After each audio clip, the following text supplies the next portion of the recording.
Al mirar el mundo hoy día, vemos que el mundo está lleno de problemas. Hay problemas económicos que creo que todos estamos pasando. Hay problemas políticos alrededor del mundo. Hay guerras, hay angustia, hay necesidades.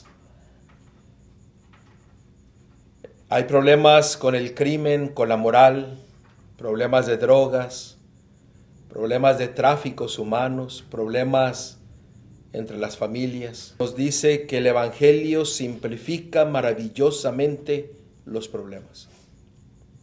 Ese es el Evangelio desde Génesis hasta Apocalipsis. Puede simplificar todos los problemas. El otro día estaba comentando con mi hermano y le decía que si nosotros doblegáramos nuestro orgullo, nuestra suficiencia propia y nos humilláramos, todo problema se podría solucionar en 5 minutos. Pero muchos de los problemas no se solucionan porque el orgullo y la suficiencia propia no se han entregado a Dios. Pero los invito a abrir la palabra de Dios en Proverbios 26. En Proverbios 26, versículo 2.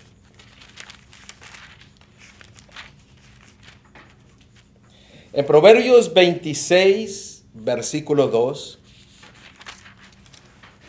se nos dice una gran verdad el cual nos declara.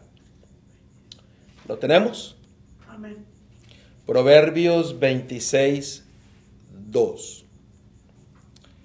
Como el gorrión en su vagar y como la golondrina en su vuelo, así la maldición nunca vendrá sin causa.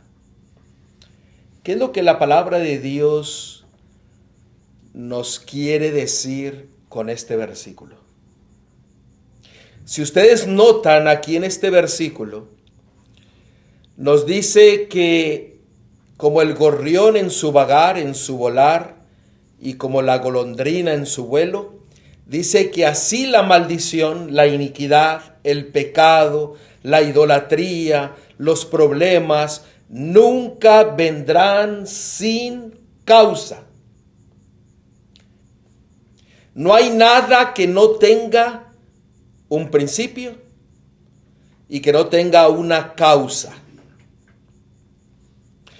Vamos a ver otro texto para poder ampliar esto que estamos mirando. Veamos Job. Job capítulo 29, versículo 16. Dice la palabra de Dios: a los menesterosos era padre, y de la causa que no entendía, me informaba ¿con qué? Con diligencia. Dice la palabra de Dios de que uno tiene que buscar la causa a nuestros problemas, la causa a nuestras necesidades, la causa a nuestras enfermedades. ¿Por qué? Porque dice que debemos de apresurarnos con diligencia a buscar, a pedir, a ver cuál es la causa, la razón por la que uno está pasando. Déjenme darles un ejemplo. Yo tengo unos kilos de más, unas libras de más. Si yo voy a buscar la causa de por qué tengo esas libras de más, pues me voy a dar cuenta de que puede ser por hábitos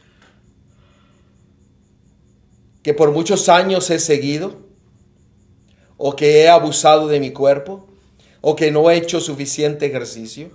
Pero dice que la persona debe de buscar diligentemente la causa de su problema, la causa de su necesidad.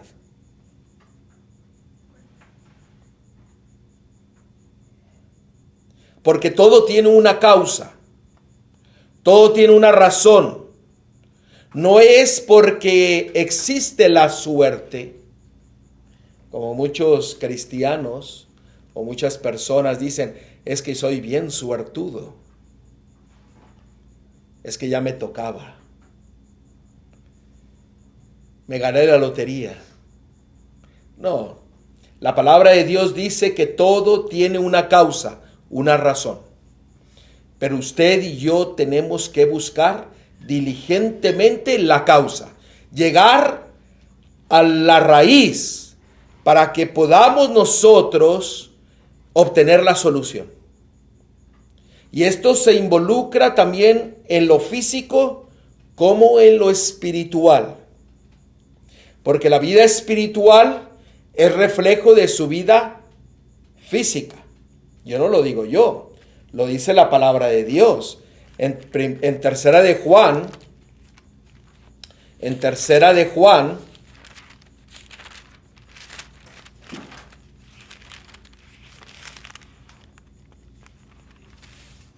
versículo 2. En tercera de Juan, versículo 2. Este libro solamente tiene un capítulo. Note lo que dice: amado, yo deseo que tú seas prosperado en todas las cosas y que tengas salud, así como prospera tu alma. Esto quiere decir que nuestra vida espiritual tiene una importancia, un papel, un rol importante en la salud física de cada uno de nosotros. Porque así como usted avanza en la vida espiritual, el Señor desea que usted sea sanado físicamente. No voy a hablar acerca de la salud, pero esto tiene un rol muy importante porque nos muestra que nosotros tenemos que buscar diligentemente la causa de todas las cosas. En el mundo físico como en el espiritual.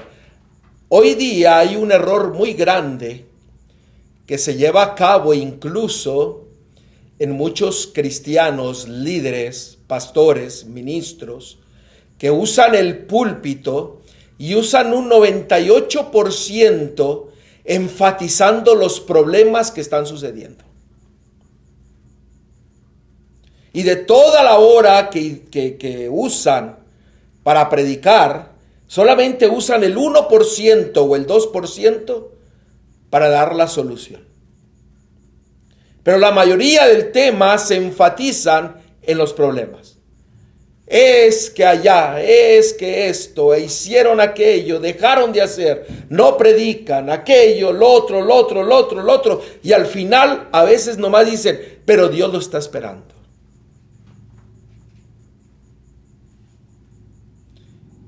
Todo problema tiene una causa. Y esa causa, cuando buscamos cuál es esa causa, se nos muestra cuál es la solución a ese problema.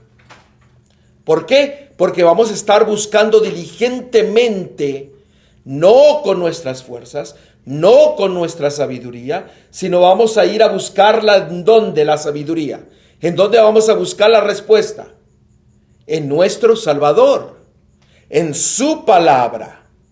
Ahora, Dios tiene un dilema. No puede decir que tiene un problema, pero es un dilema. Que tal vez humanamente lo miro como si fuera un dilema. Porque Él desea salvar al pecador, ¿cierto? Él desea salvarnos a cada uno de nosotros. Él desea salvarnos a cada uno de nosotros, pero Él también desea destruir el pecado.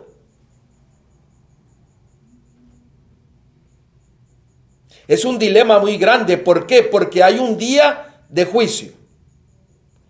En Apocalipsis 14, versículo 7 dice, y la hora de su juicio ha llegado. Desde Génesis hasta Apocalipsis siempre nos lleva a la hora del juicio y a la solución para estar en pie en la hora del juicio, para salir victoriosos en la hora del juicio.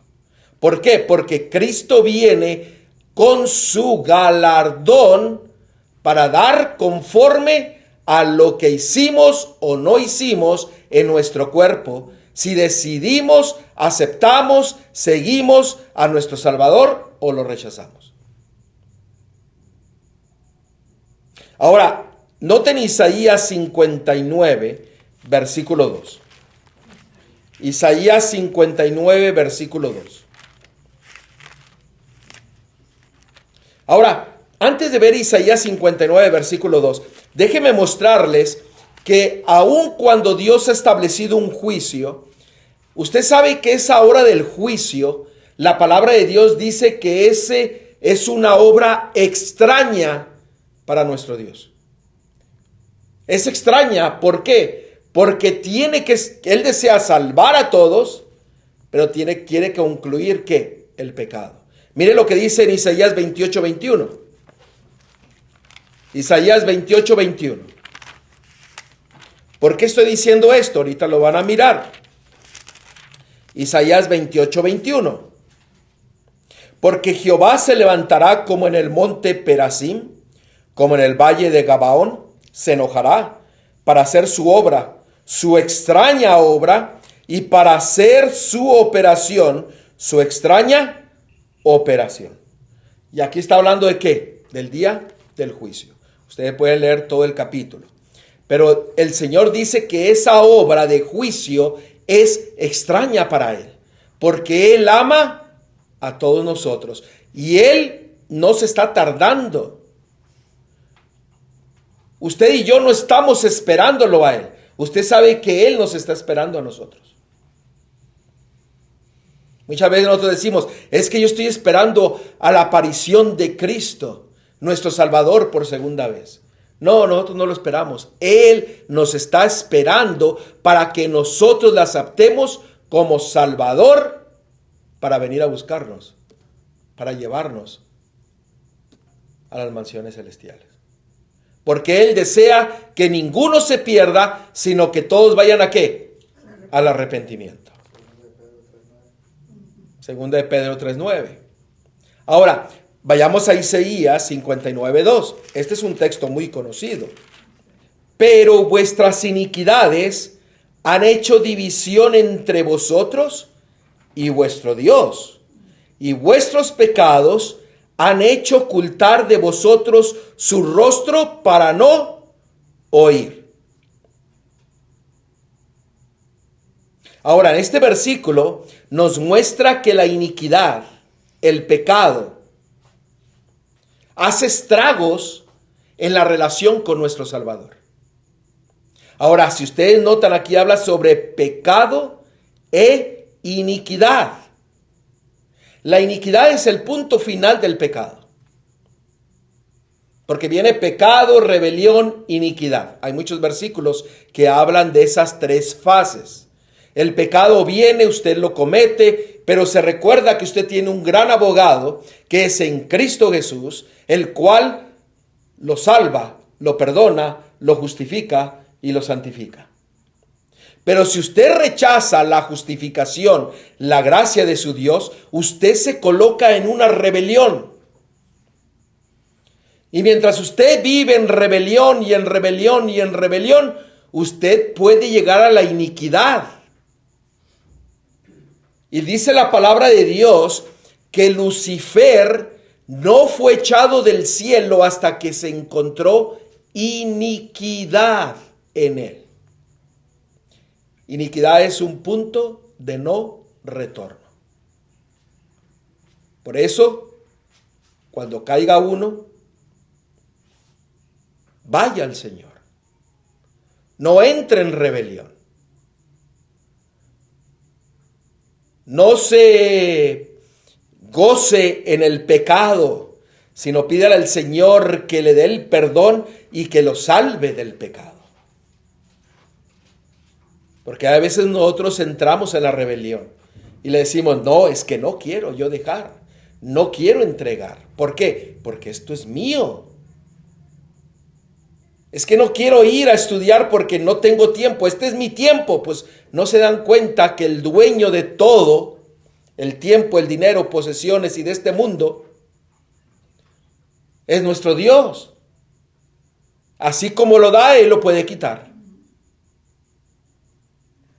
Pero cuando vivimos en rebelión, empezamos a justificarnos y empezamos a excusarnos el por qué vivimos en el pecado. Pero noten, aquí en este versículo nos dice que el pecado, la iniquidad, la rebelión, hace estragos en nuestra relación con nuestro Dios. Pero déjenme preguntarles a ustedes. ¿Ustedes miran en este versículo la solución? La solución para salir del pecado, para salir de la causa de nuestras angustias, de nuestros pesares, de nuestras necesidades, la causa, el por qué no recibimos las bendiciones del cielo. ¿Ustedes pueden mirar en este texto la solución?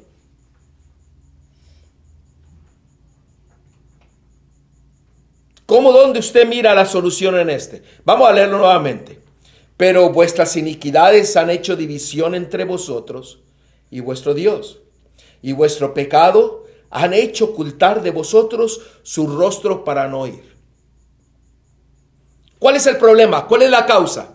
El pecado, la iniquidad. Pecado, iniquidad. Esa es la causa. La causa. ¿Y dónde podemos mirar la solución en este versículo? Apartándonos, muy bien. De hacer la iniquidad del pecado. Dejando de hacerlo. Y volver a Dios. Ok. ¿Alguien más? Obedecer. Bien, en pocas palabras, nuestro Señor dice, yo vendré a ti y separaré el pecado, la iniquidad de tu ser para que nosotros podamos tener, ¿qué? Una relación de salvación y de vida. Esa es la solución. Pero si nosotros miramos solamente lo negativo de este versículo, nos vamos a quedar con lo negativo. Pero ahí en ese versículo está lleno de positivo, porque el Señor nos está diciendo la causa de nuestro problema. La causa de nuestro problema es que es el pecado, la iniquidad, la rebelión. Pero aún más que eso, ¿cuál es la causa? ¿Cuál es la raíz de ese problema? ¿Cuál es la raíz? Porque notan, el pecado y la iniquidad hace ¿qué? Separación. Usted deja de pecar, usted deja de hacer iniquidad, ¿qué sucede? Pues se vuelve a unir.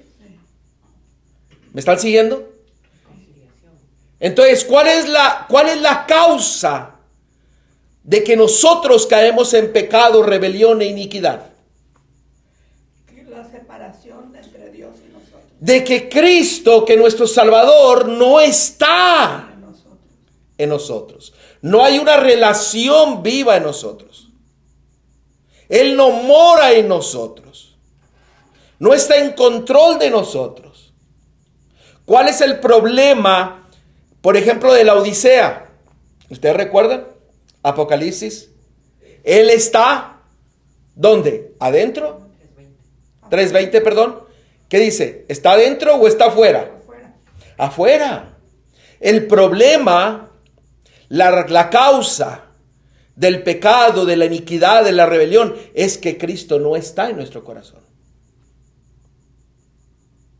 Porque si estuviera Él, nosotros estuviéramos unidos con Él, Él nos escucharía y nosotros viviríamos en Él.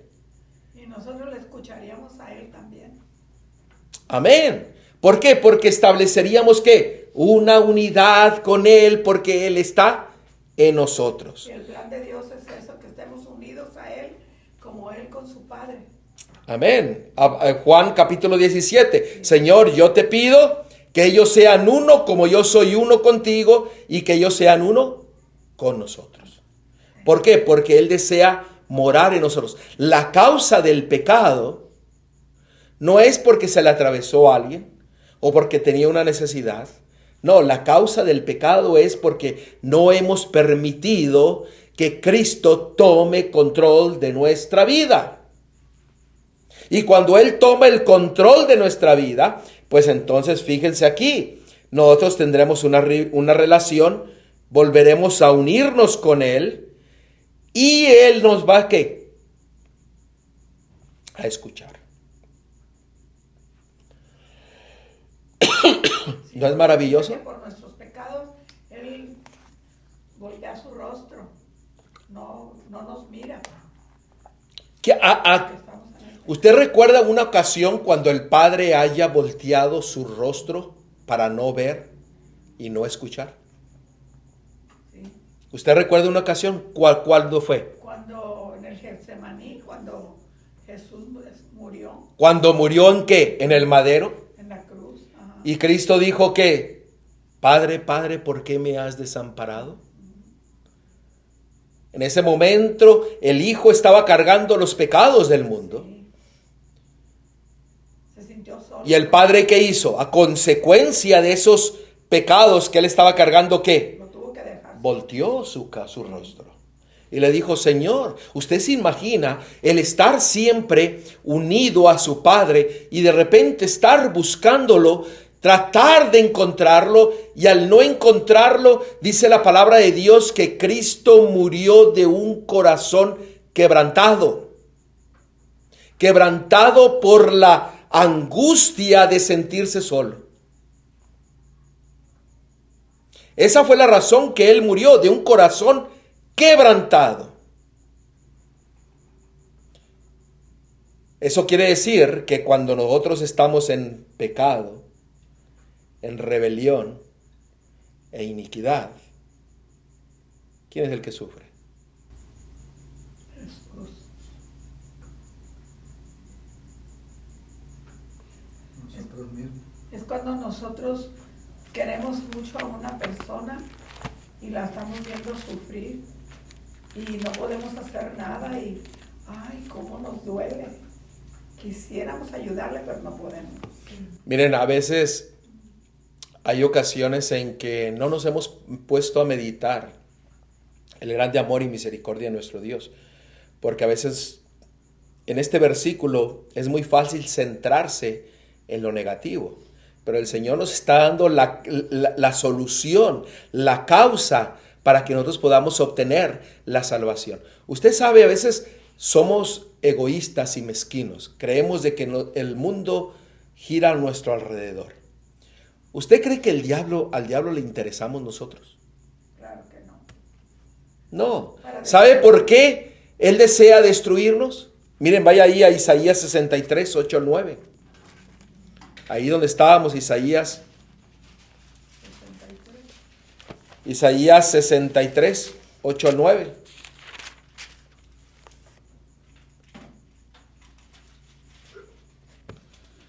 El propósito del diablo al destruirnos, al atacarnos, fíjense cuál es el propósito. Porque dijo, versículo 8, porque dijo, ciertamente mi pueblo son hijos que no mienten, y fue su Salvador. En toda angustia de ellos, Él fue ¿qué? Angustiado. Cuando el enemigo viene y nos ataca, cuando Él quiere destruirnos y nosotros sufrimos, el propósito de Él es angustiar ¿a quién? A Dios. A Cristo, a Dios. Y destruirnos a nosotros, por eso nos... Sí, porque al destruirnos a nosotros, Él se goza ¿de qué? De llevar angustia, Está sufriendo. sufrir a Dios. Y en este versículo de Isaías 59:2 dice que cuando nosotros estamos en pecado, en rebelión, sufre nuestro Dios. Porque Él desea tener una relación, Él desea escucharnos, Él desea que le escuchemos, Él desea unirse con nosotros, Él desea morar en nosotros, pero nosotros somos cabeza dura, somos testarudos de que oímos la palabra de Dios y que lo rechazamos, y el que sufre es Él. Y después sigue sufriendo usted porque al ponerse en el pecado, en la rebelión y en la iniquidad, entonces usted sufre las consecuencias ¿de qué? Del pecado. Y después lo más fácil es decir, Señor, pero ¿por qué permitiste que esto sucediera a mí? Pues vaya y busque la causa.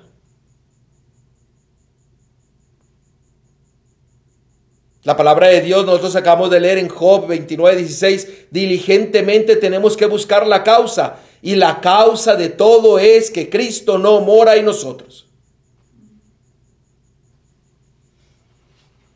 Porque si tuviéramos fe del tamaño de un grano de mostaza, le diríamos a este monte, muévete para aquí, para allá. Si tuviéramos fe como el grano de una mostaza, le diríamos, Señor, cumple tus promesas de que me bendecirás cuando yo soy fiel a ti. Me darás un trabajo mucho mejor que el que tengo. Si tuviéramos fe del tamaño de una mostaza, nosotros escucharíamos la voz de Dios claramente a través de su palabra para poder seguir su voluntad. ¿Sí o no? Sí, amén. Ahora, ¿qué dice Mateo 1:21? Mateo 1:21 dice que su nombre será ¿quién? Jesús, Yeshua, y vendrá su pueblo a salvarlos ¿de qué? De sus pecados. Él viene a salvarnos de nuestros pecados. ¿Por qué? Porque Él desea morar con nosotros.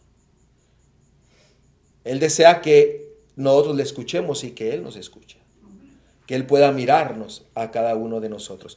El problema es el mismo que tenía el problema de la Odisea. El Señor nos habla a través de su palabra. Mire Jeremías 1:12. Jeremías 1:12.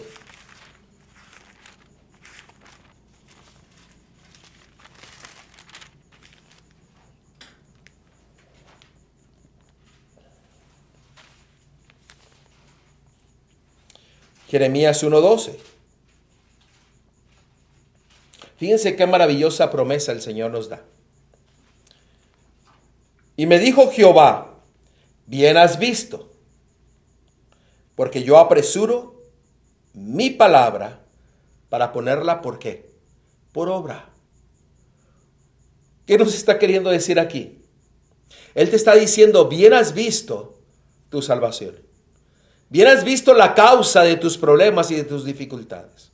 Bien has buscado, bien diligentemente has buscado la causa de todas las cosas y lo has visto. Pero yo quiero que tú mires que mis promesas, yo estoy pronto para cumplirlas.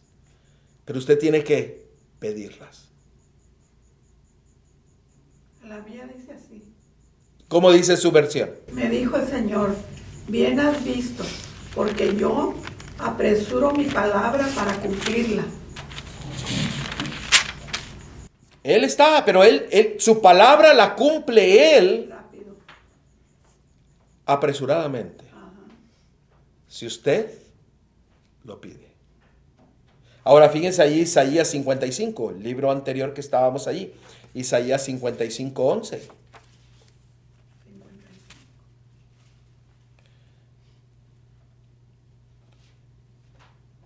Así será mi palabra que sale de mi boca.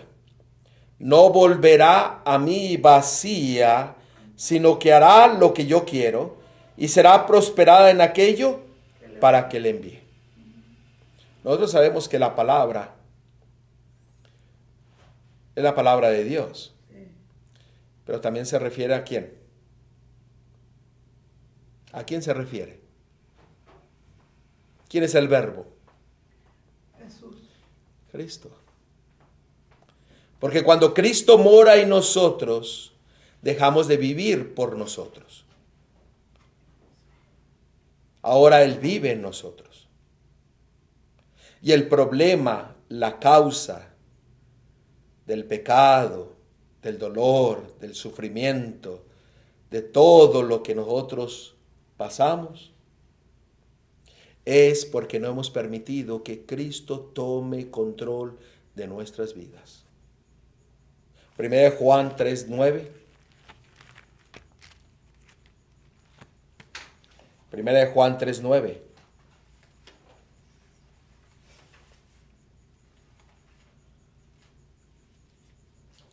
Note lo que la palabra de Dios dice. Todo aquel que es nacido de Dios no practica el pecado, porque la simiente de Dios permanece en él y no puede pecar, porque es nacido de Dios. ¿Cuál es la simiente de Dios? La simiente de Dios es Cristo, nuestro Mesías. Cuando Cristo mora en nosotros, hermanos, nosotros tenemos el poder. Tenemos gracia, tenemos salvación. Y dice que no podremos, ¿qué?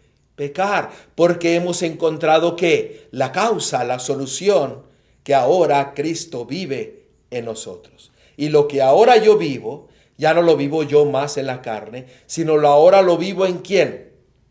En Cristo nuestro Salvador.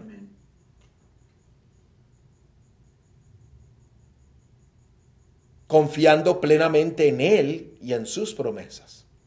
Porque Él está presto para cumplir cada una de ellas si nosotros le permitimos. La causa de todas las cosas, del pecado, de la rebelión y de la iniquidad, es que no hemos permitido que Él more en nuestra vida.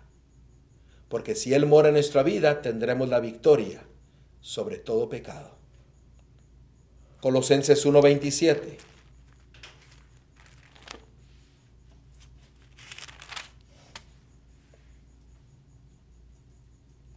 Colosenses 1:27. A quien Dios quiso dar a conocer las riquezas de la gloria de este misterio entre los gentiles, que es Cristo en vosotros, la esperanza de gloria. En nosotros.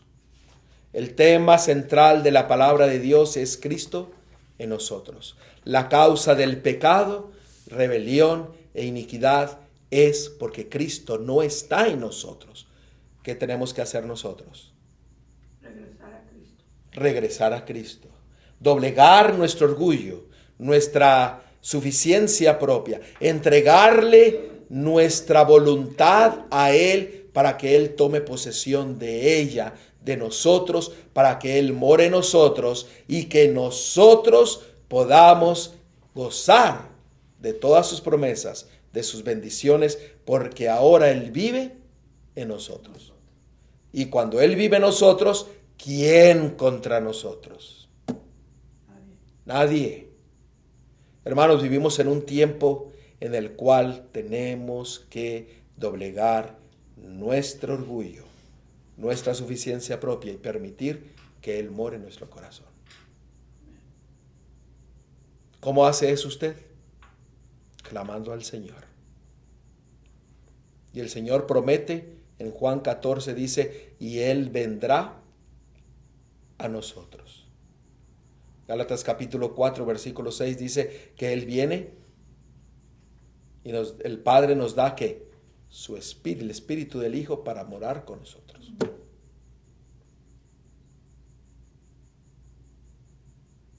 Así que, hermanos, Dios quiera y que podamos nosotros tomar decisiones. Vamos a orar. Querido Padre, Señor, que es la natura de los cielos, santificado y glorificado sea tu santo nombre, oh Dios. Amén. En esta hora, agradecidos estamos porque has hablado en nuestros corazones. Amén.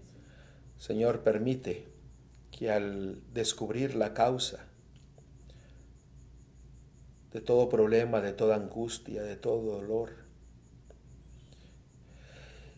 de todo pecado, de toda rebelión y de toda iniquidad, Señor, que podamos doblegar nuestro orgullo, nuestra suficiencia propia, y que tú puedas tomar control de nuestras vidas, morar en nuestra mente y en nuestro corazón.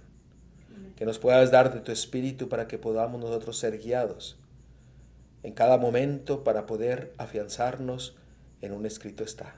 Amén. Para poder escuchar tu voz, para afianzarnos de todas tus promesas. Señor, bendícenos en todo momento. Amén. En el nombre de Cristo te lo pedimos. Amén.